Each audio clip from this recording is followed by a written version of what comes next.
It's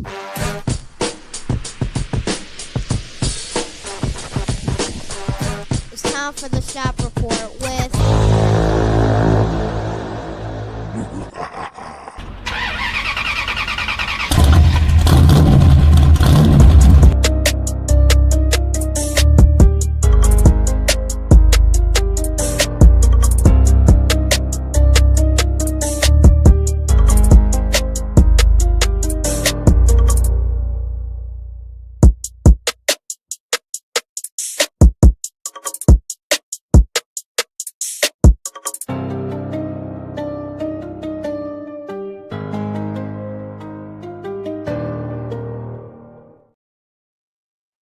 What up, though, amigos? It's your friends and your auntie's favorite cooking show.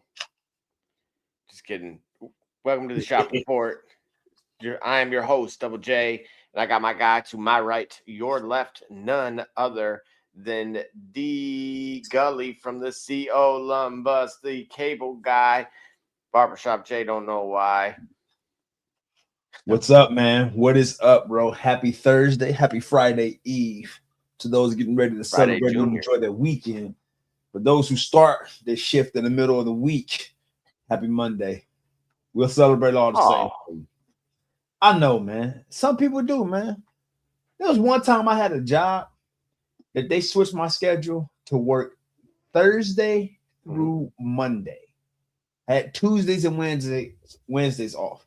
And this is before Drake got people to turn up on Tuesdays. So there was absent that, right?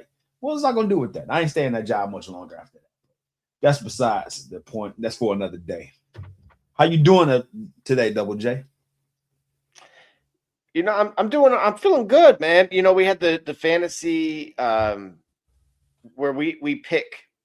So, you know, when it comes to draft selections, every league kind of does it different. And so we found. Did I miss that draft tonight, bro? No.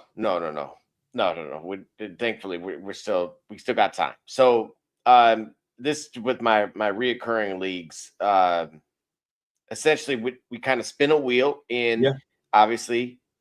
Then you get to in my best Peggy Hill, you get to spin the choice, and so basically it spins and lands on you, and then you get to choose which draft position you want. Right. Whereas, like, historically, most people it spins and lands on you, and that's where you're going. Right. So, a lot of people have different strategies, and that is the first domino to fall on what you're going to do over these next few weeks, and kind of figuring out, you know, between your keeper. Because right now I kind of realized in League 2 that's the dilemma. Like, I looked at the roster again, and I'm like, you know, like, and I have the number one pick. That was again. Is potentially a self-inflicted wound now, because the best player that I would want to keep would go as the number one spot, and then that would kind of have defeated the purpose. You would have been better off taking that person at 9 or 10. Okay. You see what I'm saying? Because you go back to back at that point. Now, all right, so you guys, you spin to pick your draft, selection. So I trust then you guys have a snake draft, you know, last is first. Okay. All right, cool. I had another question, right?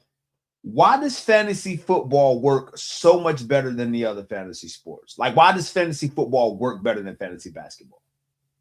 Or does it?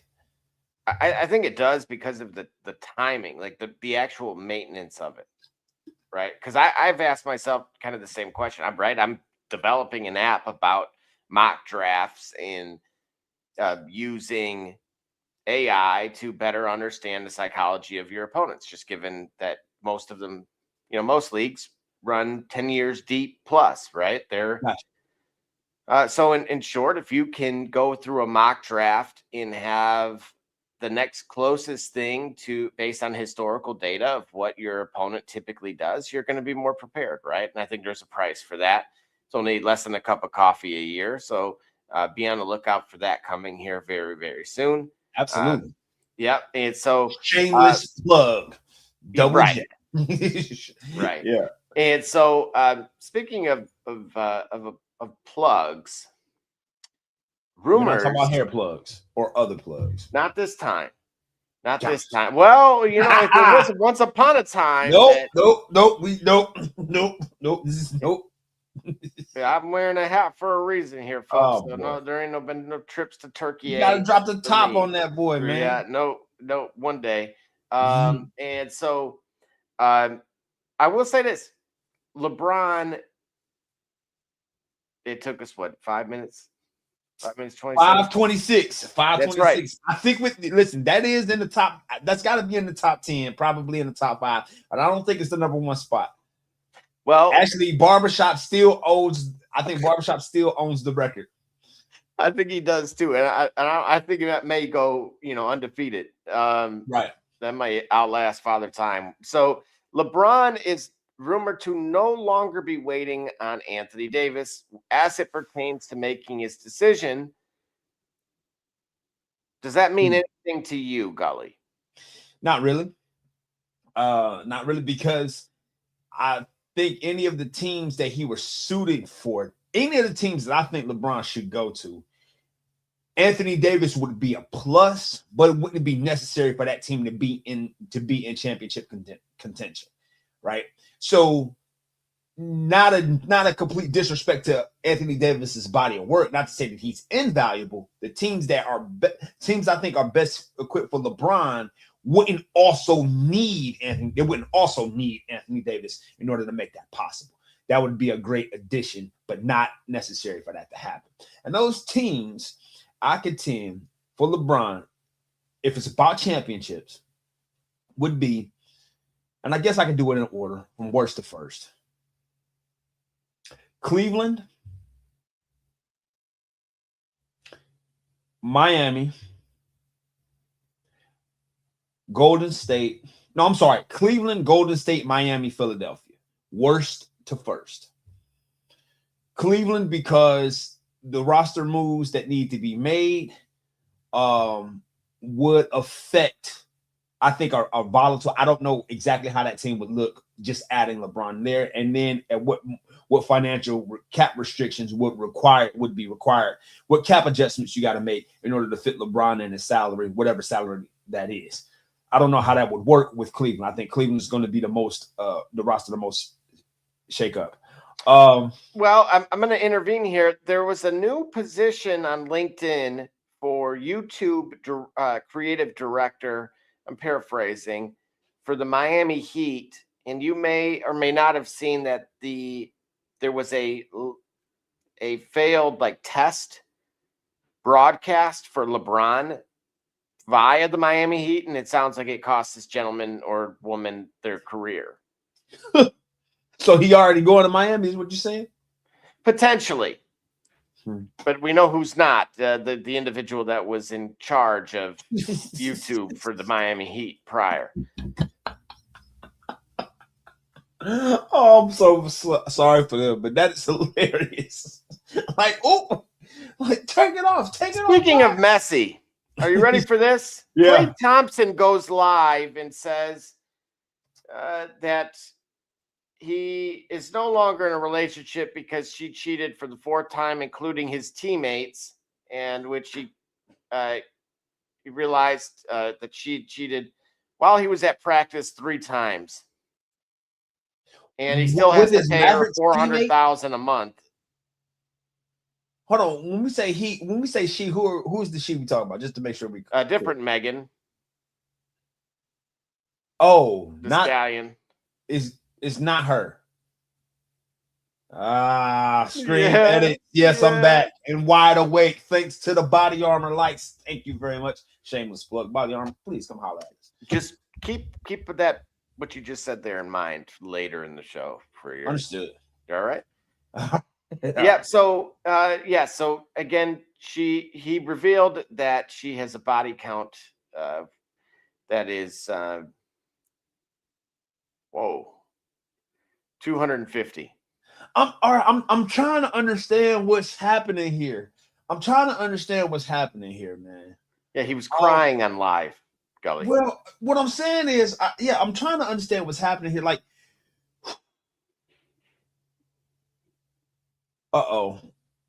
He got to the chip last year. That's all right, cool. We got you. We got you, Scream Edit. So hey, Givy, I actually think we're gonna do potentially one where it's a one and done, which Gully hates, but we've at least floated that idea. So yeah, we floated. They need to float up the river. All right. Okay. Listen, if we're gonna do it, we're gonna do it. Either pick them or we help y'all pick them, and we don't do it. Because, bro, I'm telling you what. You didn't like the Guillotine League either, huh? No. Actually, I kind of like the Guillotine League. I actually did. That was stressful, dude. My draft strategy, but that's about the limit of stress I'm willing to take, bro. Okay, you talking about whatever league you say in a one and done. We gotta redo this draft chaos every week, on top of having a mortgage, on top of having listen, I'm in my 4th decade. You know what I'm saying? I'm good, bro. I'm good, bro. I'm good. Like, if y'all can do it, go ahead. I mean, have at it. Listen, I love doing the fantasy show where we can help y'all do it, but you know what I'm saying? It's for advice. Right, I'm not in here. I'm telling you what, bro. I am long past my starting wideout, playing my starting defense, and I need my defense to get 3 fumbles and 2 interceptions, but allow my wideout to get 200 yards and 2 touchdowns. I'm done with that, bro. Y'all can have it. Y'all can have it, and I'll help you get there. But that's it. I'm not fighting, bro. I'll lead you up the road. I'm not fighting, bro. These mitts is just for training. You understand what I'm saying? Nonetheless, if we want to entertain some leagues, right? I'm saying just nervous. Like it's your job. Like you really in the war room you know what I'm saying, in New York. Like, I mean, facts. But we love the simulation, right? You know what I'm saying? This is why we play the video games and all that. I'm just saying it's a limit to how much stress I'm gonna add on my everyday life on Sundays. That's all I'm saying. So I help y'all do it. Now look, here's the deal. I really enjoyed that Guillotine League last year. That was really good. My draft strategy, I sure as heck didn't. You know, I just realized I forgot that she did. Yeah, she won it. That's what you forgot. She didn't forget. Maybe. For a second, I was like, I'm like the ultimate plug because I thought she was gonna, I thought it was me for a moment, and I'm like, I thought it was me. No. right. Unlike with Clay Thompson here, again, he caught with his teammate 3 times. Oh, this is what I wanted to get at, and I got distracted about the fantasy football. And look, let's have a moment, man. Cue me up, bro. Sure. I just need to talk to people. Need to talk to the coach. Right, now just cue me up. All right, listen. What are we doing here when you bring the girl you met in the way you met her around other people in your same stratosphere? What are you doing? What do you expect? How do you expect this shine any different than the guys that are of your same ilk, and you bring in girls that you met the way you met them? Now, I'm believing it as vague as it is because I feel like people can fill in the blanks. All right. Have some more intention about who you entertain. Have some more focus about the consequences of who you entertain before you entertain them. And then you'd be less likely to have your heart exposed or have whatever exposed, right? Now, things can happen. You know what I'm saying? There's a thing that happened down in Texas some couple of decades back. Those are, I think, rare circumstances. Nothing's completely avoidable, but there's a lot that happens that is very predictable. And you're thinking South End when you need to be thinking up here. That's all I'm saying. And I'm done. You can go ahead and bring me back out. And you can clip that as well. Here's the interesting thing. She mentions that she sued him and won $37 million. Because I honestly don't know. Well, so someone in the comments will have to fill us in on that. But I wanted to give at least a little bit of context here that, he did mention more than once, I spent over $300,000 a month on her, still got cheated on, and then mentioned separately, I still got to pay her $400,000 a month from a contract I signed. Just to That's date what I'm her. saying. Like, he crying to us about who he met and how he met her. Like, she not one of them ones, and he not one of them. Like, it's not the same. You know how, like, a female will go online and go on social medias and tell the world about how trash her baby daddy is, and then people look at who he was before she got with him. Like, how's he trash now? And you baby mama number 4. And his behavior haven't changed. Like, he ain't like he got himself together, you know, had a come to Jesus moment or whatever you want to call it. Had a total transformation or maturation of his behavior. Nah, you was just the new one because he was tired of what he was dealing with, and he kept on dealing with the same. It sounds like Clay. Like, why are you talking about them? Like, see, like the way Clay is moving, he's gonna do it again. Because why you over there talking about how the 6 figures you done drop month after month after month after month, and the 6 figures you got to keep dropping month after month after month, and you want us to feel bad for you about it, and you picked her. Well, like, man, where's his homies at, man? Where your friends at to tell you? Come on, man. Here's what we got. We got Giannis here on the stream with Luka Neon. from the US?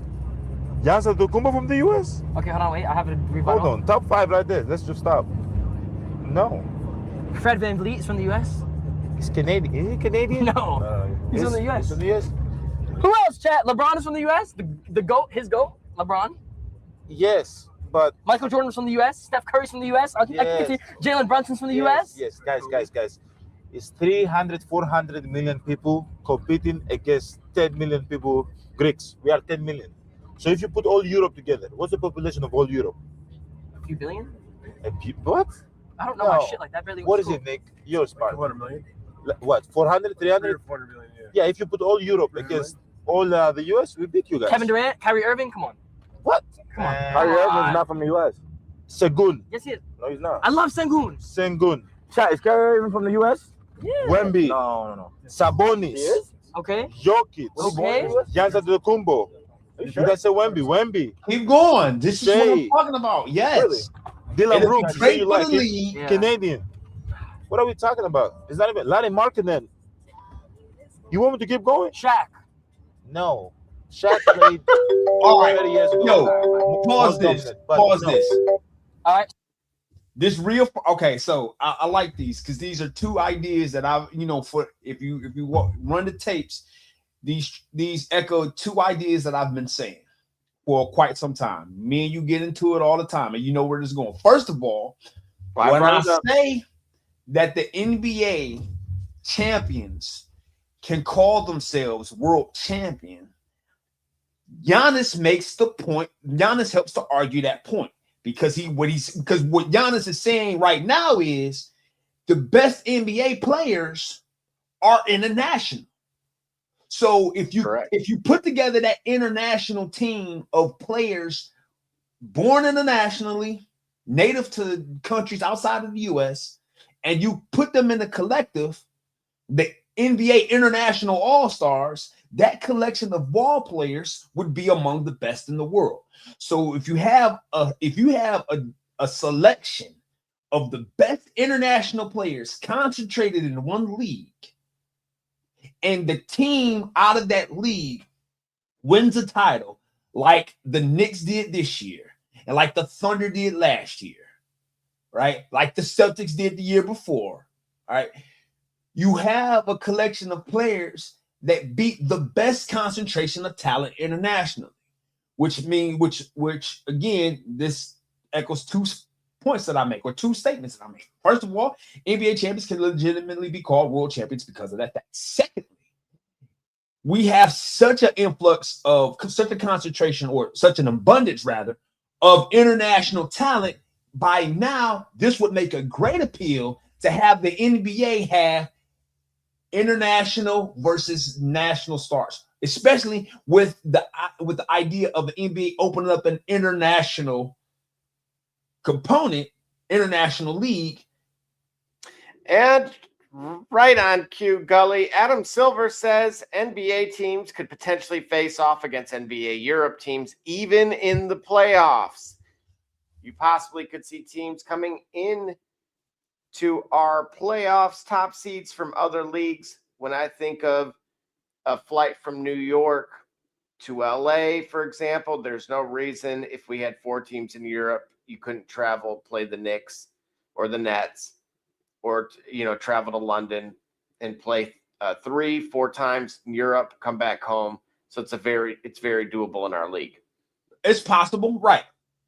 Okay, so in that everybody has kind of like a rodeo road trip in a sense. Like, all right, cool, we got the European stretch here from October, and maybe each division has their own stretch, right? So the Northwest plays in Europe, in October, and then the Pacific play in Europe in November, so on and so forth. Yeah, where they can have that stretch where they spend a portion of their time in Europe. That's fine. I know the player's not going to be happy about that, but I can understand it. I also can understand if let's say you let this league develop on its own, and then you have the invitational at the end of the playoffs, where NBA Europe 7-game or 5-game series, NBA Europe versus NBA America, and then you have the international champion. You know what I mean? Well, I think it resolves what you're saying, and have been for quite a while, about world champion. Well, yeah, it could, but I mean, first of all, let's just get it done right where we talked about. Right now, you got too many international players that get named to the All-Star team that you could also have your traditional All-Star selection voting, but then you just pair that off NBA versus NBA international. Like, Giannis is going to continue to be a first ballot, top vote getter, leading vote getter until he retires, unless something tragic happens with his injuries or whatever. He's going to be that. He's made it there. SGA is going to continue to have it, right? In the remaining years, we have Kyrie Irving. He's going to continue to have that. And I think I think he was born in Germany, if I'm not mistaken. I guess I think, and I could be wrong, saying the chat and the reels can help me out with that. But I thought that it might have been the case. That's where in the video, what's his name? Nero Zero. What's the dude's name? Neo, Nero. Whatever. Mm-hmm. Yeah, that's what they're hitting him. Anyway, Dennis Schroeder. He's German, right? So you know what I mean. So you got plenty of players that you can get it done, and that'd be great for the league, and that'd be great to wait a minute. Well, you weren't talking about the streamer a second ago, right? That was Neon, whatever. I mean, hey, I'm about to do for the Matrix for a second. I'm not the biggest fan, but I was close, right? You know what I'm saying? I wasn't trying to be dismissive of his name. I really didn't kind of remember it. Well, what does this say about the purity of the sport here, right? Because this is clearly turning into soccer really, really quickly. No, it's great about the purity of the sport. It means that though I continue to lay claim that NBA champions can be world champions, I solidly support the idea that the international game has approached the NBA or American level of skill and talent. It's approaching, right? Philosophies are different, I think. But skill level wise, there's a lot more parity internationally than was yesteryear, than the years before, right? Than the years surrounding the years before the Redeem team or what have you. It's a lot more parity. Nonetheless, I still think you get a collection of American-born NBA players. They're not to be messed with, right? And that'd be a tough matchup for the international players. I think that just because everybody plays point guard, that they can win. You know what I'm saying? I think it's worthy for us to see, though. That's what I think. It'd be great to have that. And plus, I think having it concentrated in the All-Star game coming up next year, if they do it that way, which I hope that they do, it will help to bring some international appeal back to that game, because you will have an Olympic-style team set up of international players, which would then tune in on a Tuesday in February to something that's atypical of what they usually watch. Because I'm not certain how much international play, how well the numbers do internationally for the All-Star game. I don't know. But imagine if you had the international team all assembled. For as much as people, love or revile America, it'd be great to see them all collect. And I think the numbers will go up simply because you'd have the international team competing. So you have all of Europe tuning in to watch all of Europe and Africa and the rest of the world. Team America World Police, you have them compete. And you can click that. In the latest rumor, Russell Westbrook in a reunion with the Oklahoma City Thunder. Fair or foul?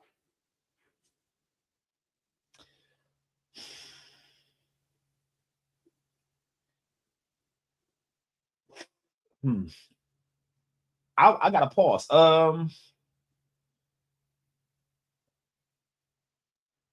Fair. I think he is at a point where he can accept a different role than the one he had. And I think he doesn't disrupt too much if he does accept a different role. He actually adds a tremendous amount of depth to that squad if he's able to find a fitting in this Thunder team. Foul because we understand what Russell Westbrook's hangups have been historically when it comes to the playoffs and the clutch moments.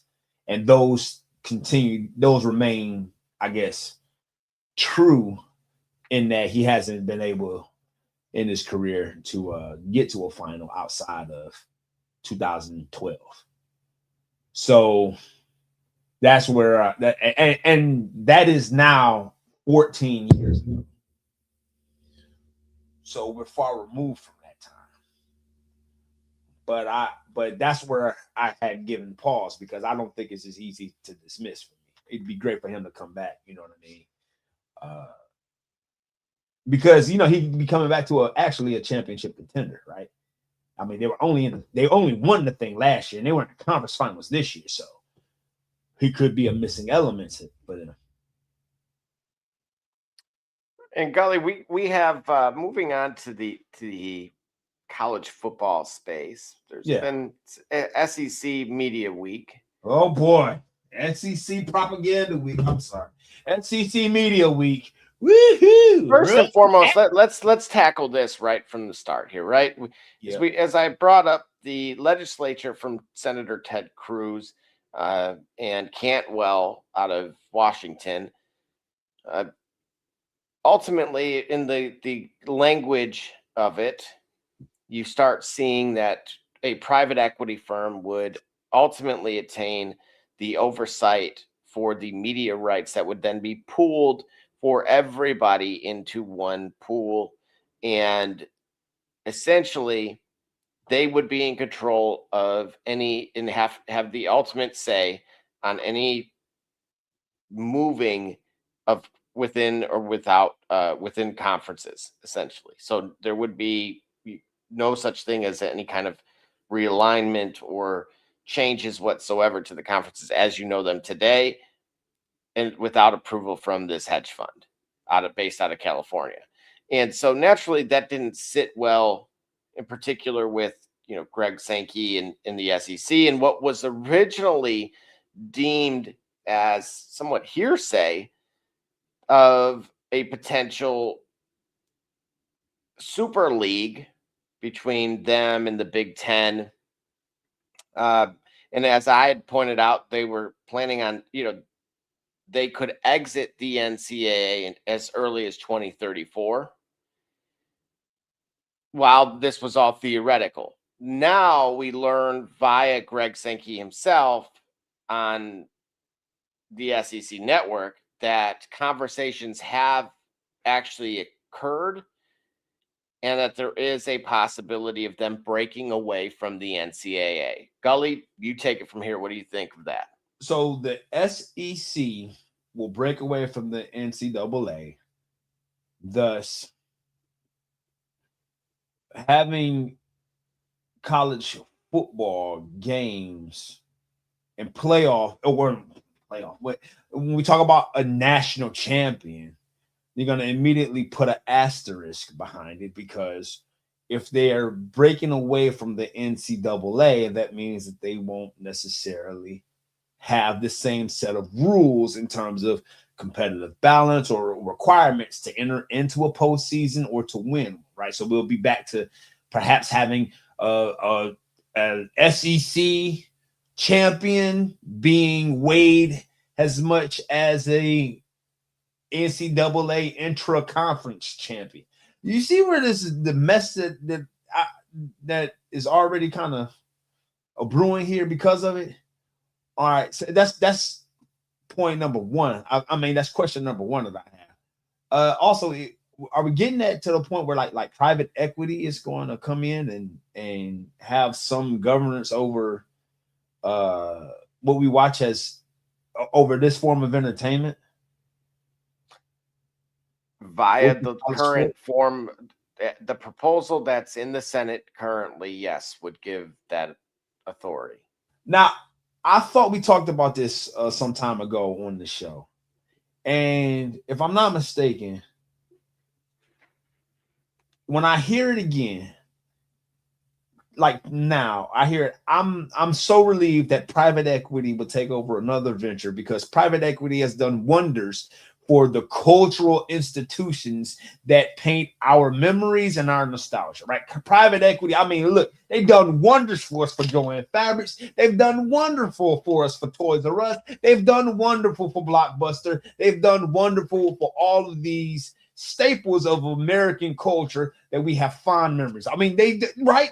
I mean, you know, because we can still go to Toys R Us. You and I once upon a time had a discussion on how to play the game. Yeah, I'd like to revisit that offline too, because I want to hear that again, because that's my favorite Netflix episode of Travesty, right? Travesty and depravity, all the same. Travesty, new word. Look it up.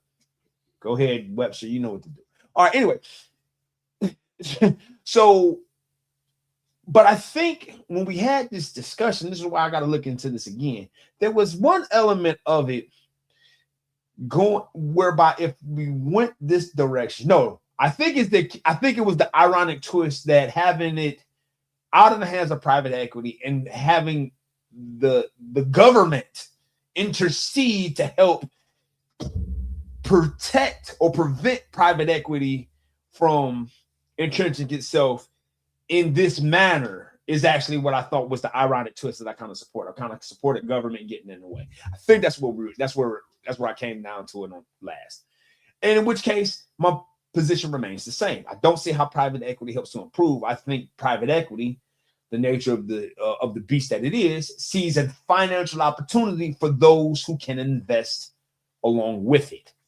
And if I am a blue-collar American that goes to work every day and has children that want to play in professional sports or want to play at the collegiate level, I'm not really concerned too much with private equity, or I should say I'm concerned.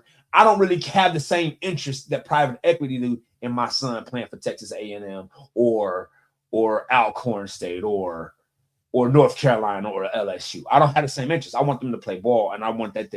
I take pride in that. I enjoy that. I don't want to see private equity have its hands in it because we don't have the same interests.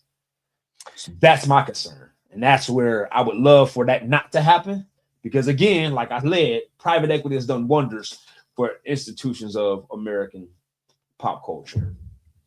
Well, somebody that was rallying around that same bill was Nick Saban. And, the Alabama working class and Crimson Tide brass rallied against the former coach and I believe currently employed still by the university in some capacity, Nick Saban as well.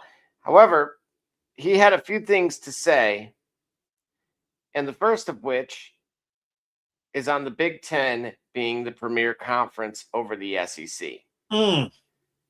I think the only reason people are talking about this is we dominated for so long and we were so good, everybody makes a big deal out of being able to beat us. That doesn't mean they're better than us. that doesn't mean that just because you win the championship that you have a better conference. It just means that you have one better team. Okay. You have one better team, so that doesn't mean you have a better conference. He went on to say, whoever wins the national championship doesn't define who has the best conference. I think the best conference gets defined by how many good teams you have from top to bottom. All right. Okay. So you're the numbers guy. Can you open up a book for us? See where the SEC and the Big Ten in terms of top 10, where did they end last year? And I'd like to know where they started. All right, great. Cool. So this is like all right. So this is the last week of the season, pretty much before the postseason? These are just games that happen to occur. Oh, this is Big Ten, ACC. Got it. SEC. Well, not really, because it's across the board. It's other conferences. Yeah. Okay. So the SEC got their mouth tore by Florida State. The Big Ten beat the SEC. The Big Ten beat the SEC. The Big Ten adjacent Notre Dame beat the SEC. Houston, where they at? Not in the SEC. They're in the Big 12. Big 12. All right. Virginia beat, Missouri. Ohio State beat the SEC. Wake Forest, ACC beat the SEC, Mississippi State. And then we have the SEC Tennessee Volunteers lost to a Big Ten. So, Mr. Saban, the Big Ten was the better conference than the SEC last year, sir. And for the third consecutive year, the Big Ten hosts, or the Big Ten is the home of the national champion. How much more of your history do you want to hold on to? Because if we're in a what have you done for me lately scenario, lately the Big Ten has proven themselves to be the better conference. And you only knock it because it's not the SEC. But when the SEC was running back-to-back national champions, whether it be LSU then Alabama or Alabama then LSU or what have you, it would be easy to say the SEC is the better conference. Historically, Big Ten has some catching up to do, but the tide is turning, in which case the Big Ten is doing the work to catch up. So therefore, at the very least, the Big Ten is the better conference in college football because they have more competitive teams, and those teams are going deeper into the playoffs, into the postseason, and they're winning them. Don't go talking about history to knock a current statement. You can't do that with history. We're talking about a current statement. You follow what I'm saying? GOAT is all Golly, time. Who was the national champion last year? Indiana Hoosiers. Indiana, the worst program in college football, was the national champion. What conference are they in? The Big Ten, damn near 20 teams, but that's why they call it the Big Ten. It should be called extra large 10, but that's another. Sorry, Barbara. How about the 2024 season? Oh, that was the Ohio State. Out of the Big Ten.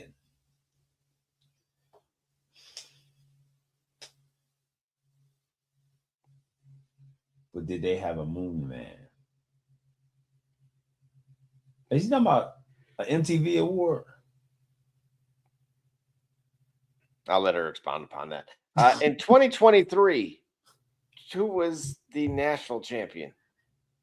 The Michigan Wolverines. once again out of the Big Ten football conference.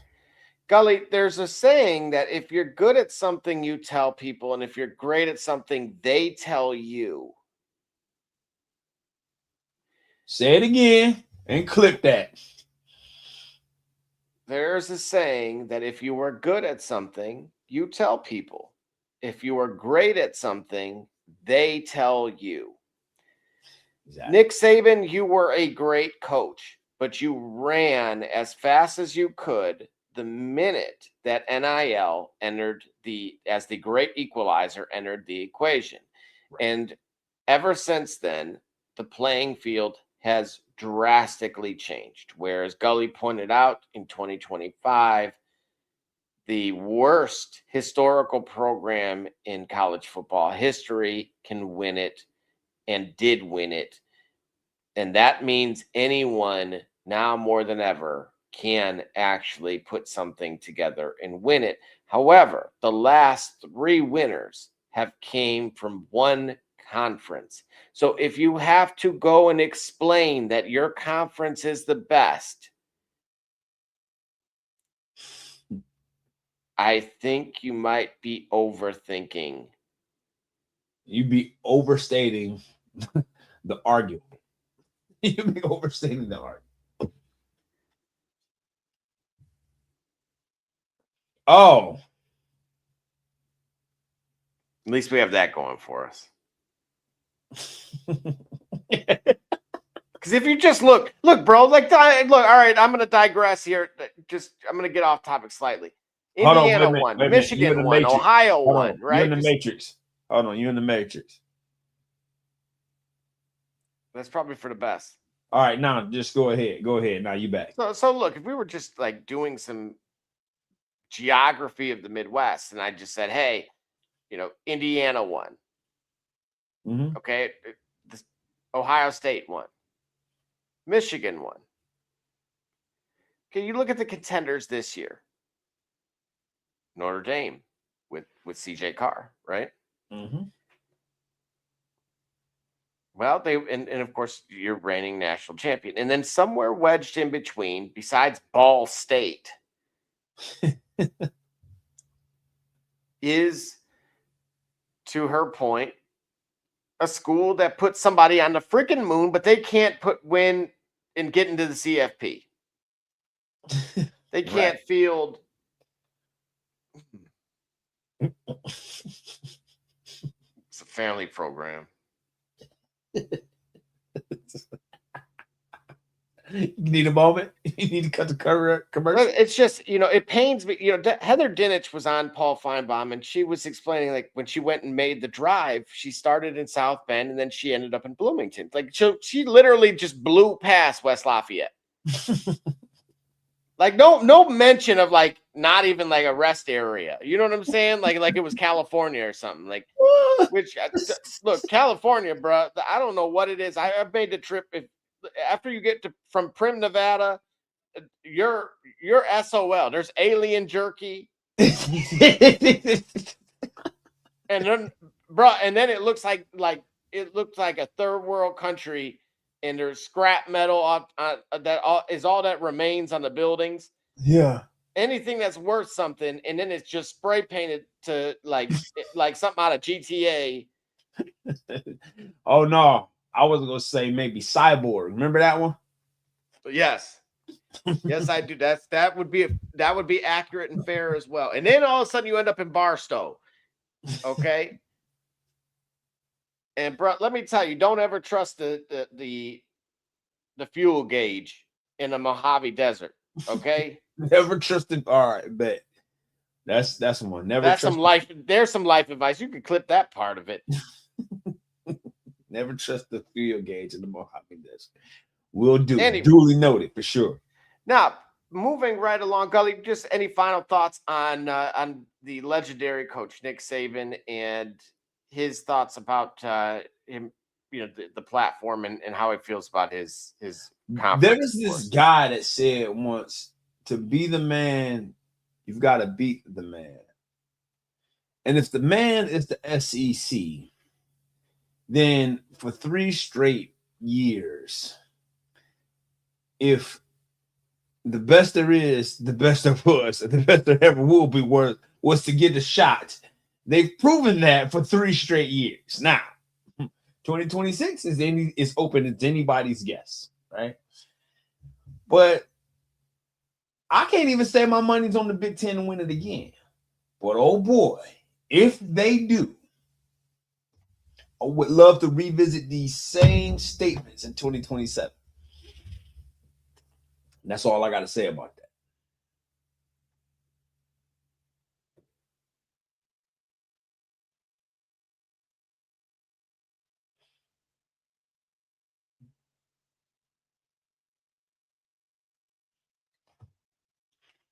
What is this I'm hearing about Bo Jackson?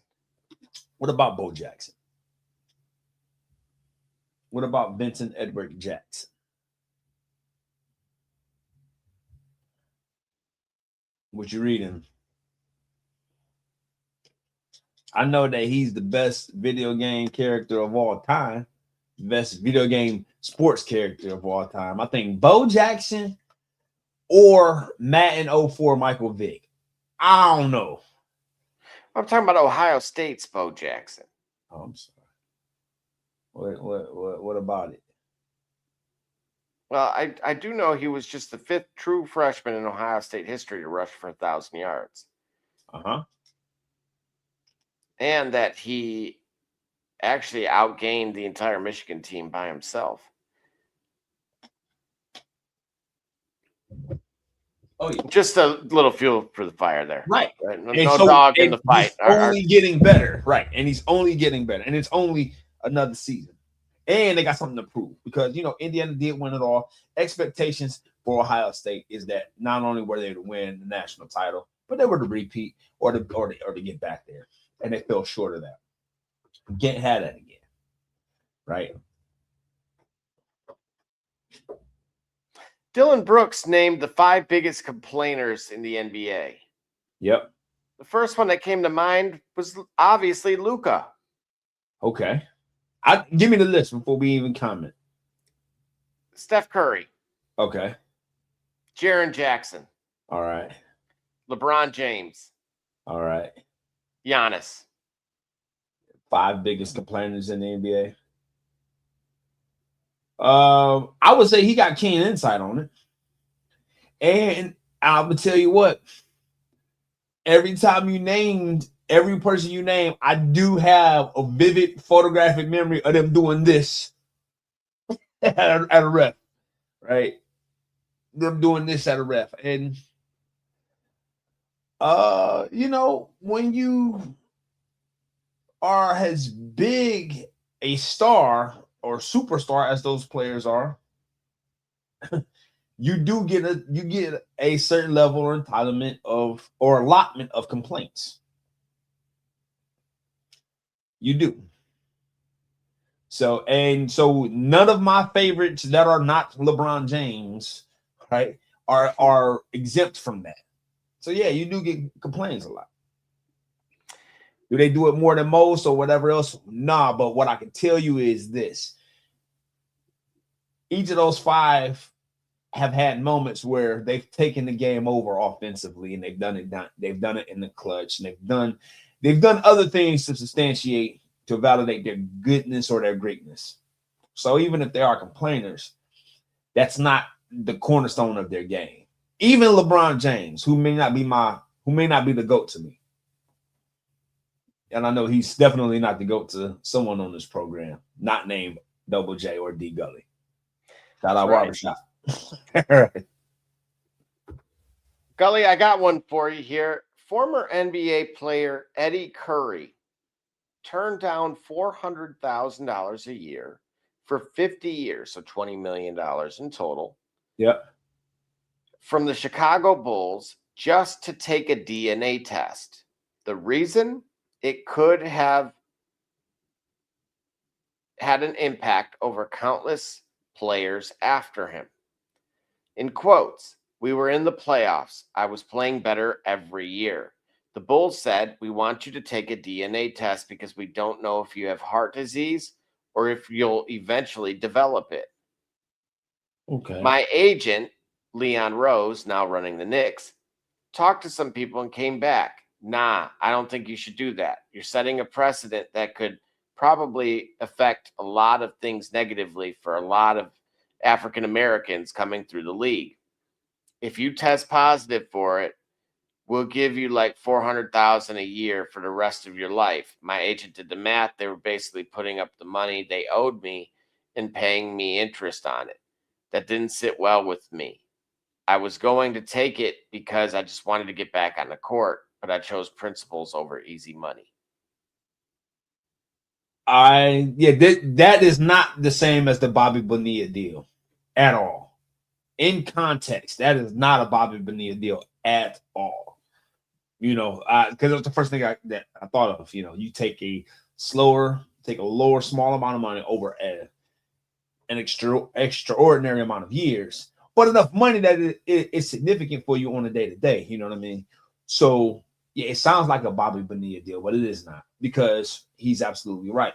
What they're looking for is a precedent by which they could almost, with one player volunteering, and if, let's say, said result that they're testing for shows up, sounds like said agenda that they said, well, I would say said hypothesis becomes true.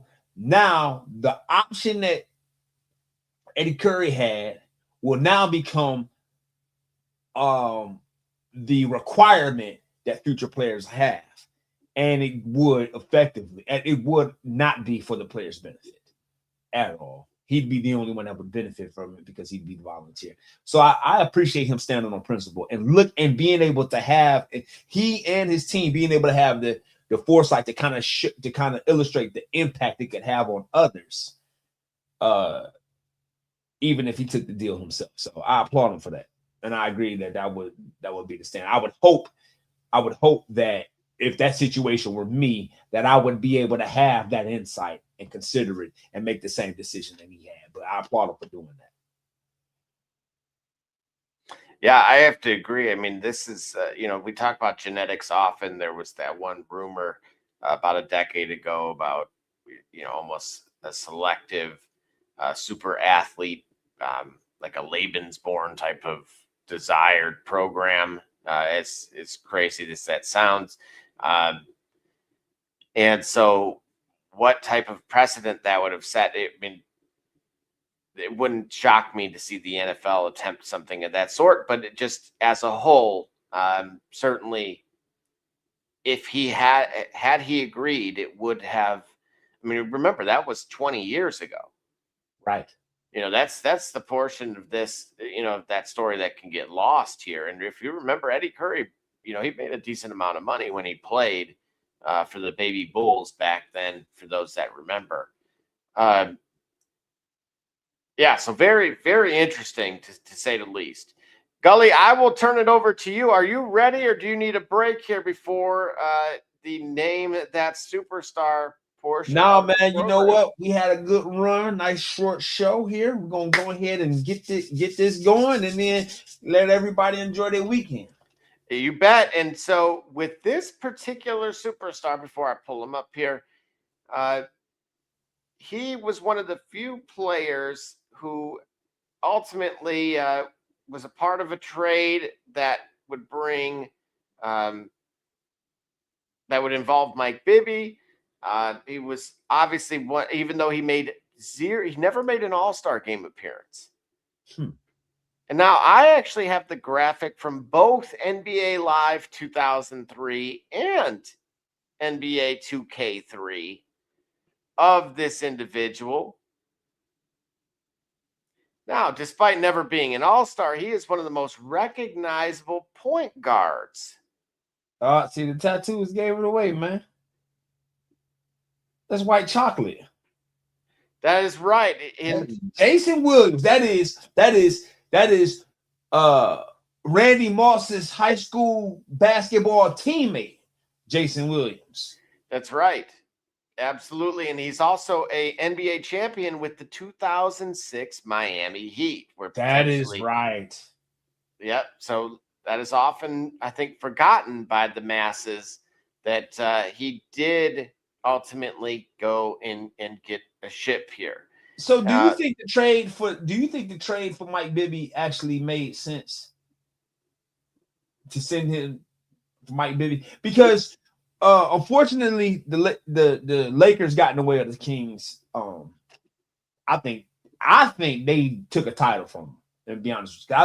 I think the Sacramento Kings in 2002 versus would have been the net. No, would have been the 02. That would have been. That wasn't the Pacers that year. Huh? Yeah, No, the Nets. Was the 2000 was the Pacers. 2001 was the Sixers. 2002 was the Nets. Mm-hmm. I think the 01 Kings. Yeah, they would have. They might have also beat. Wait a minute. They might have also beat Philly. No, 2002 though is the year that they got robbed, right? Yeah. That Kings team versus New Jersey. I think. Look, it was a sweep for the Lakers that year. Yeah, they swept the. They swept remember, it was games. It went to Game 7, and of course, we know how the bull that simply took place, and so yeah, I think it would have been. It may have not been a sweep, but it would have been 5. Maybe 4-1.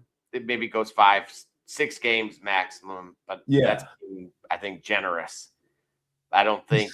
That net look, I loved that Nets team as far as not 2K, but on NBA Live. Yeah, because you had Kerry Kittles, you had Richard Jefferson. Richard Jefferson was underrated in that game as a slashing point or shoot or small forward. Let's bring it to reality though. That Nets team, they popped way earlier than they needed to, than they could have, because they really were very talented. Absolutely, Kerry Kittles. Keith Van Horn. You had the other Jason Williams at one point on that team too, I believe. Kenyon Martin, I think, was on that team. Kenyon Martin. Yeah. Man, they had, and then Jason Kidd. Like you had a true facilitator who also was capable of giving you buckets and giving you threes. Like they were a really good team. It's just they came up at an inopportune time. They were dealing with two dynasties, the Lakers and the Spurs. The Spurs dynasty was interrupted by the Lakers, and then they went to resuming right after, right? So it popped at a wrong time, but they were really good. You got another one? Or I do have one more for the road here. Let's go. And what do you got here? I mean, stuck with Sacramento on purpose, but as you see, the year is a little bit different. I don't want that. Yep. Doug Christie? No, it is not the current coach, Doug Christie. It's not the current coach, Doug Christie. And now I do have a progression model here. So we saw 68. Okay. Yep. And then the following year. I love that. He ends up on the New York Knicks. What's wrong with his head? I think that's more mid-motion. Man, all right. Name that superstar, folks. We got to name that superstar here. He was with the Knicks, and then in 2K6, he was with the New York. I mean, he was with the Knicks. All right, so that ain't no. Can't be. That's not Allen Houston. And you said it, and it wasn't Doug Christie. It was not Doug Christie. It clearly ain't Peja Stojakovic. No, what makes this individual a little bit more unique is that he served as a little bit of the enforcer for his team with an S. And one of the big takeaways that he said is, believe it or not, the only person to pay his fine was none other than Kobe Bean Bryant, who he otherwise, on this very same program, from another co-host's intro was made famous for with Kobe from the same individual. And as you see, the very next season, he ends up, so quite the journeyman here. That ain't Matt Barnes. That's Matt Barnes. Way to go, Gully. Bro, that can't be Matt Barnes. Matt Barnes ain't never looked. What is up with, man? Listen, we came up. Listen, once upon a time, the graphics wasn't gonna get no better than this. Once upon a time, this is the most that's Matt Barnes. That's right. That's right. I'll keep it going for you. I mean, like I was saying, he was quite the journeyman. Obviously, ends up on the Warriors. I thought by here is where you would probably. Yeah, I'd have figured that out. Yeah. At that point, because that looks like Matt Barnes. Man, you got to go back to that first one. I got you right here. Yep. To that Kings one? Yes. That's Matt Barnes. Oh my gosh. Wow. Wow, man. Graphics have come so far. We have not. That's amazing. That's amazing. You might as well go to NBA Jam one of these times. But no, those graphics actually look more realistic because they use the way that they rendered the photos, whatever. But yeah, man. I mean, by the time, once you get to the Clippers, of course, and of course he had spent time and that was the infamous Orlando where he, that's where he was where he fakes the inbound at Kobe's face. But yeah, he actually stated. Hold on, wait. Was Matt Barnes on the 2009 Orlando team that shocked the Cavs in the conference finals? I'm almost positive. Wow, I believe he was. Matter of fact, I'll be able to tell you right here. Let's see. No, it had Hedo Turkoglu, JJ Redick, Jameer Nelson, of course, Tyronn Lue, Rashard Lewis, Courtney Lee, Rayford Austin. Yep. Tony Petit, who was on that Cavs team that we talked about last week. Yeah. Gortat, Dwight Howard. Gortat. Yeah. Yep. That was about all of them there. Wow. That team. Man, they had the most valuable puppets and everything. They was just ready for it. Oh boy. All right. Well, with that being said, that is all I have for you today. As far as Name That Superstar. Gully, any final thoughts from you before we reconvene? If you force me to, I guess I'll do a fantasy football team. I'll do one. I do like to pick them. I'll do a guillotine league, but I'm not drafting every week.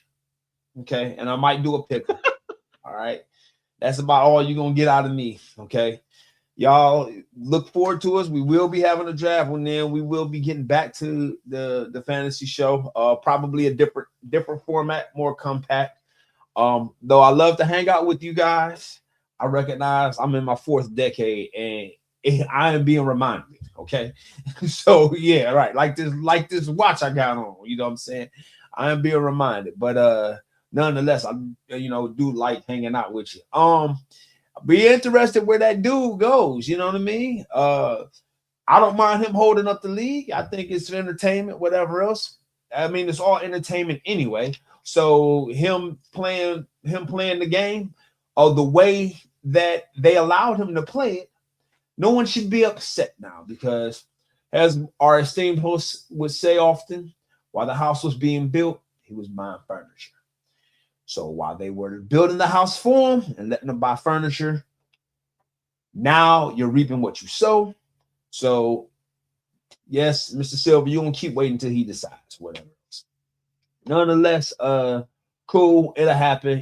Show goes on, utilities are still due, rent got to be paid, mortgage got to be paid, so on and so forth. as the world will turn, we'll keep moving and continue. That's all I got, man. I look forward to hearing from y'all next week. What you got, Double J, before we get out of here? Yeah, excited about the fantasy football season. Of course, I'm with you that I'm torn on what I would prefer. Definitely going to be a voice of the people here, and I definitely already have cheat sheets and my notes are already ready with ADPs. So look for Bijan and Gibbs and McCaffrey and Taylor and so on and so forth. And I got a question for you. Yep. Is Justin Jefferson in his prime? Yes, and I hope somebody can throw him the ball. Oh, that's right, because they got rid of the guy who went on to win the Super Bowl. Well, remember Kyler Murray. That might be my sneak pick of the year, dude. Well, good luck with that. Well, right, because if you remember, we watched some film on him, and it showed he didn't watch no film. No, we would watch film. We would watch football. We watch film, baby. Remember, I don't remember who was quoted as "Don't watch me, watch TV." It sounds like something. It could have been him, bro. Yeah. Yeah. Oh boy, yeah, I do remember that. I hate that I do, but I do remember that, man. But yeah, man, that's all I got. Looking forward to it, man. So yep. So stay in touch with us. Obviously, if interested, we'll give the opportunity to drop the emails so we can, formally, or at least drop the invite link, rather, our QR code, something of that effect, and let you guys be able to join us as well. Have a little bit of a listener league, and so as Barbershop Jay says, well, I'll tell you. Hold on, we gotta thank everybody. Remember, we gotta thank. See, we gotta learn how to do this, right? We gotta learn how to close this out. You know what I'm saying? He was Mariano Rivera when it came to that. He know how to close the show. You know That's true. So listen, the main event. You know what I'm saying? Remember, you know what I'm saying? We broadcast from StreamYard. You can find us on all your socials: the Twitch, the YouTube, the Facebook, the Instagram. We were on Netscape. We are on Black Planet, and we are on we're on Black Planet, and we're on MySpace. You can find us on MySpace and Yahoo. You know what I'm saying? And me Hente. I think that one. Yeah, exactly. No, man, for everything sportsman. So we appreciate y'all. The shop wouldn't be nothing without the fans to support us and the guys that have been waiting for us, looking around for us. Thank you. While we go through our transition, get our show back together. You know what I'm saying? Get us back on consistency. So thanks for staying tuned and looking out for us. We definitely appreciate it, and we look forward to giving back. And for everybody, Be Rich, Barbershop, Double J, D Gully. This is the shop. And remember, next time you want to know what's really going on, come to the shop. Why? Because walk-ins are always welcome. Holla.